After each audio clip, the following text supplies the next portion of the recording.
سورۃ القمر آیت 13 میں ارشاد ہوتا ہے وَحَمَلْنَاهُ عَلَى ذَاتِ أَلْوَاحٍ وَدُسُرٍ، اور ہم نے نوح کو اس کشتی میں سوار کیا جو تختوں اور کیلوں سے بنی ہوئی تھی۔ نوح علیہ السلام نے دعوت کا کام چھوڑ دیا اور کشتی بنانے لگے۔ وہ لوگ جب انہیں کشتی بناتے دیکھتے تو ان کا مذاق اڑاتے، کہتے نوح پہلے تو نبی تھا، اب بڑھئی بن گیا۔ مزید کہتے یہ کیسا مجنون ہے کہ پہاڑ پر کشتی بنا رہا ہے، تعجب ہے اس پر۔ اللہ نے ان کافروں کے مذاق کا ذکر سورہ ہود آیات 38 اور 39 میں کیا ہے۔ وَيَصْنَعُ الْفُلْكَ وَكُلَّمَا مَرَّ عَلَيْهِ مَلَأٌ مِّن قَوْمِهِ سَخِرُوا مِنْهُ قَالَ إِن تَسْخَرُوا مِنَّا فَإِنَّا نَسْخَرُ مِنكُمْ كَمَا تَسْخَرُونَ فَسَوْفَ تَعْلَمُونَ مَن يَأْتِيهِ عَذَابٌ يُخْزِيهِ وَيَحِلُّ عَلَيْهِ عَذَابٌ مُقِيمٌ۔ نوح کشتی بنانے لگے، اس کی قوم کی جو جماعت اس کے پاس سے گزرتی وہ اس کا مذاق اڑاتی۔ وہ کہتے اگر تم ہمارا مذاق اڑاتے ہو تو ہم بھی تم پر ایک دن ہنسیں گے جیسے تم مسخرہ پن کر رہے ہو۔ تمہیں بہت جلد معلوم ہو جائے گا کہ کس پر عذاب آتا ہے جو اسے رسوا کرے اور اس پر ہمیشہ کا عذاب اتر آئے۔ اس کشتی کا حلیہ ابن عباس رضی اللہ عنہما سے ایک روایت میں یوں آیا ہے۔ وہ بیان کرتے ہیں کہ نوح علیہ السلام نے پہاڑ پر ایک کشتی تیار کی اور اسے تارکول سے لت پت کیا۔ اسی وقت سے تارکول کا ظہور ہوا۔ اس کشتی کا طول 300 گز، اونچائی 30 گز اور عرض 50 گز تھا۔ ایک اندازے کے مطابق اس کا طول 1 کلومیٹر سے زیادہ تھا اور اس کی بلندی اور گہرائی کے بارے میں کہا گیا ہے کہ 30 ہاتھ تھی، اور یہ کشتی عام کشتیوں کی طرح اوپر سے کھلی ہوئی نہیں تھی، بلکہ جس طرح اس کو نیچے سے بند کیا گیا تھا اسی طرح اوپر سے بھی بند کیا گیا تھا تاکہ اوپر سے جو بارش برسے وہ انہیں نقصان نہ دے، اور جس طرح نیچے والے غرق ہونے سے محفوظ رہیں اسی طرح اوپر والے بھی محفوظ رہیں۔ گویا وہ ایک گیند کی مانند تھی۔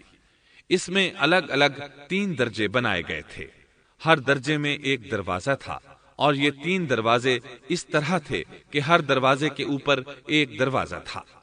یہ اس کشتی کا حلیہ تھا جس کے راوی ابن عباس رضی اللہ عنہما ہیں۔ یہ کشتی آج بھی موجود ہے۔ اللہ تعالیٰ نے اس کشتی کو بطور عبرت اور نشانی کے باقی رکھا ہے، جیسا کہ اللہ تعالیٰ فرماتے ہیں وَلَقَدْ تَرَكْنَاهَا آيَةً فَهَلْ مِن مُدَّكِرٍ، اور بے شک ہم نے اس واقعے کو نشانی بنا کر باقی رکھا، پس ہے کوئی نصیحت حاصل کرنے والا۔ اس صدی میں علماء کے ایک گروہ نے اس کشتی کو ترکی کے ایک پہاڑ پر پا لیا ہے۔ اب وہ 2 ٹکڑوں میں تقسیم ہو چکی ہے۔ اس کا حلیہ وہی تھا جو بیان ہوا۔ اللہ کا فرمان سچا ثابت ہو گیا کہ ہم نے اس کو نشانی بنا کر باقی رکھا ہے۔ اس کے بعد طوفان آیا۔ اللہ تعالیٰ نے نوح علیہ السلام کو اس طوفان کے ظہور کی ایک نشانی اور علامت بتلائی تھی۔ نوح علیہ السلام کے گھر میں ایک تنور تھا۔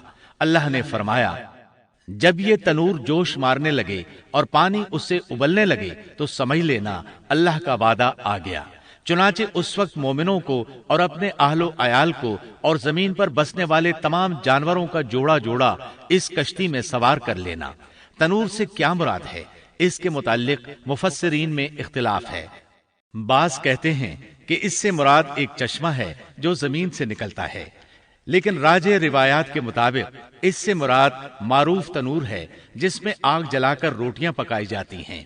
یہ تنور نوح علیہ السلام کے گھر میں تھا اور اسی کو اللہ نے طوفان کے آنے کی علامت بتایا اور فرمایا کہ جب یہ پھوٹ پڑے اس وقت ہر چیز کا جوڑا جوڑا کشتی پر سوار کر لینا۔ اللہ تعالیٰ سورہ ہود آیت 40 میں فرماتے ہیں حَتَّى إِذَا جَاءَ أَمْرُنَا وَفَارَتِ التنور قل نحمل فيها من كل زوجين اثنين وأهلك إلا من سبق عليه القول وما آمن معه إلا قليل۔ یہاں تک کہ جب ہمارا حکم آ پہنچا اور تنور ابلنے لگا، ہم نے کہا اس کشتی میں ہر قسم کے جوڑے دوہرے سوار کر لے، اور اپنے گھر کے لوگوں کو بھی سوائے ان کے جن پر پہلے سے بات پڑ چکی ہے، اور سب ایمان والوں کو بھی۔ اس کے ساتھ ایمان لانے والے بہت ہی کم تھے۔ کشتی میں سوار ہونے والوں کی تعداد 80 بتائی جاتی ہے۔ چنانچہ جب تنور جوش مارنے لگا تو نوح علیہ السلام کشتی میں سوار ہو گئے۔ کشتی ان کی بستی میں لوگوں سے دور پہاڑ پر تھی۔ اللہ کی قدرت کہ تمام قسم کے جانور بھی کشتی کے پاس آ گئے۔ نوح علیہ السلام نے انہیں بھی سوار کر لیا۔ اللہ تعالیٰ سورۃ القمر آیات 11 اور 12 میں فرماتے ہیں، ففتحنا أبواب السماء بماء منهمر وفجرنا الأرض عيونا فالتقى الماء على أمر قد قدر۔ پس ہم نے آسمان کے دروازوں کو زور کی بارش سے کھول دیا اور زمین کے چشموں کو جاری کر دیا، پس اس کام پر جو پانی مقرر کیا گیا تھا خوب جمع ہو گیا۔ آسمان سے نازل ہونے والا اور زمین سے نکلنے والا پانی کتنا تھا، اس کا اندازہ اللہ ہی کو ہے۔ بہرحال اس پانی نے زمین پر رہنے والے انسان، چوپائے، حیوانات، غرض ہر چیز کو غرق کر دیا۔ اس بارے میں اللہ فرماتے ہیں، نوح نے اپنی قوم سے تنگ آ کر ہمارے حضور دعا کی، ہم تو ہیں ہی بہترین طور پر دعاؤں کے قبول کرنے والے۔ فوراً ان کی دعا قبول کر لی اور اس تکلیف اور ایذا سے انہیں بچا لیا جو انہیں کفار سے روز مرہ پہنچ رہی تھی، اور ان کی اولاد کو ہم نے باقی رہنے والی بنا دیا، یعنی انہی کی اولاد سے پھر سے دنیا آباد ہوئی، کیونکہ صرف وہی لوگ بچے تھے جو کشتی پر سوار تھے، اور ہم نے ان کا ذکر خیر پچھلوں میں باقی رکھا۔ نوح علیہ السلام پر تمام جہانوں میں سلام ہو۔ ہم نیکی کرنے والوں کو اسی طرح بدلے دیتے ہیں، وہ ہمارے ایماندار بندوں میں سے تھا۔ پھر ہم نے باقی سب کو غرق کر دیا۔ اللہ مزید فرماتے ہیں، جب پانی میں طغیانی آ گئی تو اس وقت ہم نے تمہیں کشتی میں چڑھا لیا تاکہ اس کو تمہارے لیے نصیحت اور یادگار بنا دیں، تاکہ یاد رکھنے والے کان اس کو یاد رکھیں۔ یعنی پانی اتنا زیادہ ہو گیا کہ اس سے تمام شہر، بستیاں، انسان اور جانور غرق ہو گئے، یہاں تک کہ پانی بلند پہاڑوں سے بھی اونچا ہو گیا، اور اتنے بلند پانی پر یہ کشتی نوح علیہ السلام اور ان کے ساتھیوں کو اپنے دامن میں سمیٹے اللہ کے حکم سے اور اس کی حفاظت میں پہاڑ کی طرح رواں دواں تھی، ورنہ اتنے طوفانی پانی میں کشتی کی حیثیت ہی کیا ہوتی ہے۔ نوح علیہ السلام کشتی میں سوار ہوئے اور انہوں نے اپنے ساتھیوں کو حکم دیا کہ وہ یہ دعا پڑھیں، بسم اللہ مجریہا ومرساہا ان ربی لغفور رحیم۔ اللہ ہی کے نام سے اس کشتی کا چلنا اور ٹھہرنا ہے، یقیناً میرا پالنے والا بڑی بخشش اور رحم والا ہے۔ یہی اللہ کا حکم آپ کو تھا کہ جب تم اور تمہارے ساتھی ٹھیک طرح بیٹھ جاؤ تو کہنا، الحمد للہ الذی نجانا من القوم الظالمین وقل رب انزلنی منزلا مبارکا وانت خیر المنزلین۔ سب تعریف اللہ ہی کے لیے ہے جس نے ہمیں ظالم لوگوں سے نجات عطا فرمائی، اور کہنا کہ اے میرے رب مجھے بابرکت اتارنا اور تو ہی بہتر اتارنے والا ہے۔ اللہ تعالیٰ نوح علیہ السلام کو نصیحت کر رہے ہیں کہ اللہ آپ کو اور آپ کے اہل کو نجات عطا فرمائیں گے۔ کشتی میں نوح علیہ السلام کے کافر بیٹے کے علاوہ تمام گھر والے سوار تھے۔ آپ کے کافر بیٹے کا نام کنعان تھا۔ وہ ایک طرف کھڑا تھا۔ نوح علیہ السلام نے اسے پکارا، میرے بیٹے اس کشتی میں آ جا اور کافروں کا ساتھی نہ بن۔ لیکن اس بدبخت نے کہا، میں ابھی کسی پہاڑ کی چوٹی پر پناہ لے لوں گا جو مجھے اس پانی سے بچائے گی۔ نوح علیہ السلام نے کہا، آج اللہ کے حکم سے کوئی بچانے والا نہیں مگر وہی جس پر اللہ رحم کرے۔ باپ اور بیٹے کے درمیان یہ گفتگو جاری تھی کہ ایک طوفانی موج نے اسے اپنی زد میں لے لیا اور اسے غرق کر دیا۔ نوح علیہ السلام سے اللہ نے وعدہ کر رکھا تھا کہ اللہ تعالیٰ اس کے اہل کو نجات عطا فرمائے گا۔ چنانچہ جب آپ کی آنکھوں کے سامنے آپ کا بیٹا غرق ہو گیا تو وہ پکار اٹھے، اے اللہ، میرا بیٹا میرے گھر والوں میں سے تھا اور تو نے مجھ سے وعدہ کیا تھا کہ میرے گھر والوں کو نجات عطا فرمائے گا، اور تو تمام حاکموں سے بہتر حاکم ہے، لہذا ناممکن ہے کہ تیرا وعدہ پورا نہ ہو۔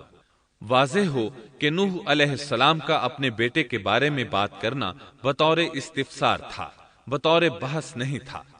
آپ وضاحت چاہتے تھے۔ اللہ تعالیٰ نے فرمایا، اے نوح، وہ تیرے اہل سے نہیں تھا کیونکہ وہ کافر تھا۔ کفر نسب کو ختم کر دیتا ہے۔ ایک مومن کا دوسرے مومن سے تعلق ایک مسلمان بھائی کے کافر بھائی سے تعلق سے زیادہ بڑا ہے، اور حقیقی اخوت وہ ہے جس کی بنیاد ایمان پر ہو۔ کفر تو نسبی تعلق کو کاٹ دیتا ہے، اس لیے اللہ نے یہ نہیں فرمایا کہ وہ کافر ہے، بلکہ یہ فرمایا کہ وہ تیرے اہل سے نہیں ہے۔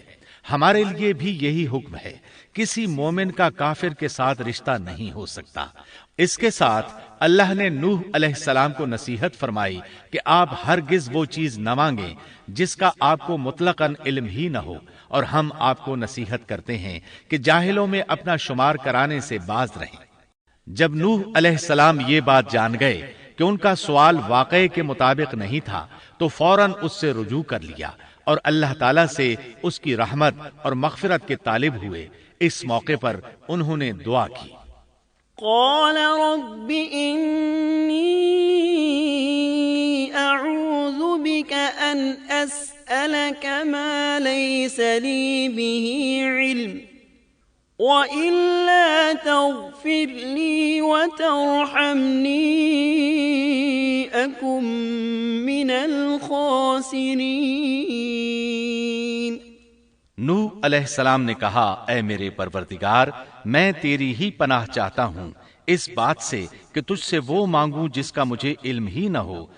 اگر تو مجھے نہ بخشے گا اور تو مجھ پر رحم نہیں کرے گا تو میں خرابی والوں میں ہو جاؤں گا۔ یہ دعا انہوں نے مانگی۔ اپنے بیٹے کے متعلق سوال کے علاوہ نوح علیہ السلام نے اللہ تعالیٰ کی کوئی نافرمانی نہیں کی اور نہ اپنے نفس پر کسی نافرمانی کو شمار کیا۔ کشتی نوح علیہ السلام اور ان کے ساتھیوں کو لیے پانی کی موجوں پر بلند ہو رہی تھی، اور زمین پر موجود ہر چیز، انسان، حیوانات، چوپائے، پرندے غرق ہو چکے تھے۔ ان میں کوئی بھی باقی نہیں بچا تھا۔ اگر کوئی زندہ بچا تھا تو کشتی والے۔ ابن عباس رضی اللہ عنہما سے روایت ہے کہ نوح علیہ السلام اور ان کے ساتھی 6 ماہ کشتی میں رہے، اور بعض روایات میں یہ بھی ہے کہ وہ محرم کی 10 تاریخ کو کشتی سے نیچے اترے۔ آخر اللہ کے حکم سے طوفان رک گیا۔ اللہ نے زمین کو حکم دیا کہ وہ تمام پانی کو نگل جائے۔ زمین نے سارا پانی نگل لیا، زمین خشک ہو گئی۔ اللہ تعالیٰ سورہ ہود آیت 44 میں فرماتے ہیں، وقيل يا أرض ابلعي ماءك ويا سماء أقلعي وغيض الماء وقضي الأمر واستوت على الجودي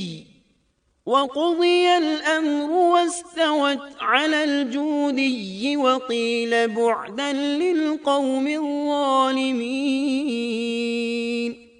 اور فرما دیا گیا کہ اے زمین اپنے پانی کو نگل جا، اور اے آسمان بس کر تھم جا۔ اسی وقت پانی سکھا دیا گیا اور کام پورا کر دیا گیا، اور کشتی جودی نامی پہاڑ پر جا ٹھہری، اور فرما دیا گیا کہ ظالم لوگ اللہ کی رحمت سے دور ہیں۔ کشتی جودی پہاڑ پر جا کر ٹھہر گئی۔ اب انہیں حکم ہوا کہ سلامتی کے ساتھ کشتی سے اتر آئے۔ آپ پر بھی برکت نازل ہوگی، اور ان قوموں پر بھی جو آئندہ آپ کی نسل سے پیدا ہوں گی، اور آپ کی نسل میں سے کچھ لوگ ایسے بھی ہوں گے جنہیں ہم فائدہ تو ضرور پہنچائیں گے، پھر انہیں ہماری طرف سے دردناک عذاب پہنچے گا۔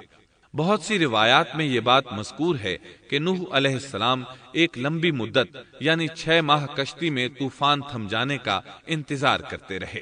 آپ نے طوفان کے حالات معلوم کرنے کے لیے ایک کبوتر بھیجا جو واپس آ گیا، اسے پاؤں رکھنے کو جگہ نہ ملی۔ اسے دوبارہ بھیجا گیا تو وہ پھر واپس آ گیا۔ چند دن بعد اسے پھر بھیجا گیا تو وہ اپنی چونچ میں زیتون کی ایک ٹہنی لیے ہوئے تھا۔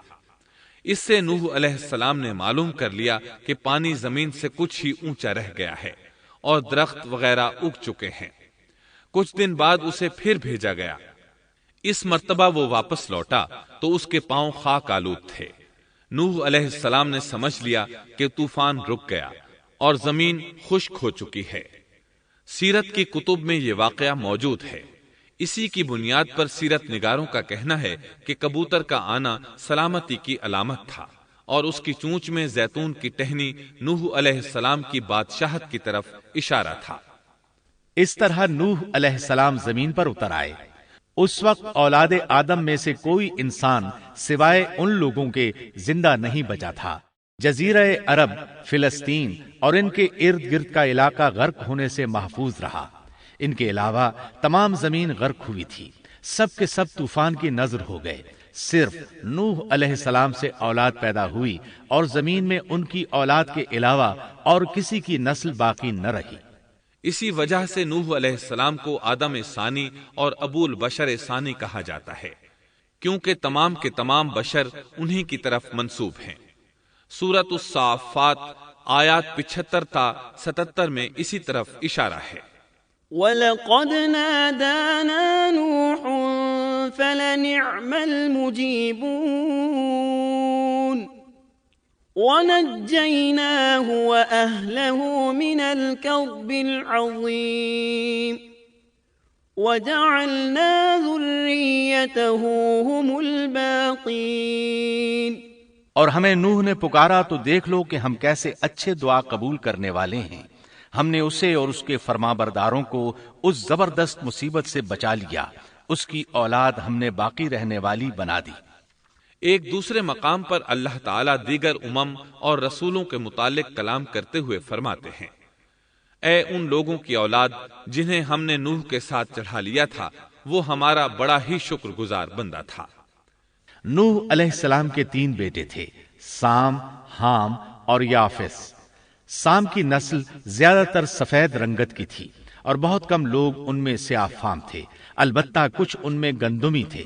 حام کی اولاد کی اکثریت سیاہ فام تھی، ان میں بہت کم لوگ سفید رنگ کے تھے، اور یافس کی اولاد سرخی مائل رنگ کی تھی۔ عرب اور بنو اسرائیل سام کی اولاد ہیں، تمام حبش حام کی اولاد ہیں، ترک اور مشرقی ایشیا کے لوگ یافس کی اولاد ہیں۔ طوفان کے بعد نوح علیہ السلام اللہ کے بندوں میں 350 سال تک زندہ رہے، اور وہ اللہ کے قول عبدن شکورن کے مصداق تھے۔ پھر نوح علیہ السلام فوت ہو گئے۔ راجح ترین روایات کے مطابق آپ مکہ میں دفن ہوئے۔ ایک دوسری روایت کے مطابق آپ لبنان میں دفن ہوئے۔ محترم سامعین، ابھی آپ دارالسلام اسٹوڈیو لاہور پاکستان سے قصص الانبیاء کا 4تھا حصہ شرک کا آغاز سن رہے تھے۔ قصص الانبیاء کے 5ویں حصے عبرتناک انجام میں آپ یہ سنیں گے: سیدنا ہود علیہ السلام کا نام و نسب اور قوم عاد کا تعارف، قوم نوح کے مشرکین کی تباہی کے بعد شرک کی ابتدا کن سے ہوئی، ہود علیہ السلام کی قوم کو دعوت اور قوم کا رویہ، قوم عاد کی قوت و طاقت اور ترقی کا تذکرہ، قوم عاد پر نازل ہونے والے عذاب، سیدنا صالح علیہ السلام کا نام و نسب اور قوم سمود کا علاقہ، قوم سمود کی فنون و ہنر میں قوم عاد کی نقالی، سیدنا صالح علیہ السلام کی قوم کو دعوت توحید اور سرداران قوم کا رویہ، قوم سمود کا معجزے کا مطالبہ، قوم سمود کو کون سا معجزہ ملا، معجزے کی بے حرمتی کرنے والے بدبخت اور اس کے ساتھیوں کا تذکرہ، سیدنا صالح علیہ السلام کے قتل کی سازش، اور سازشیوں کی عبرتناک ہلاکت، رسوا کن عذاب سے قوم سمود کی تباہی و بربادی، اور سیدنا صالح علیہ السلام کا اظہار افسوس۔ قصہ قوم سمود سے ماخوذ فوائد و نتائج، حکمتوں اور عبرتوں کا مفصل تذکرہ۔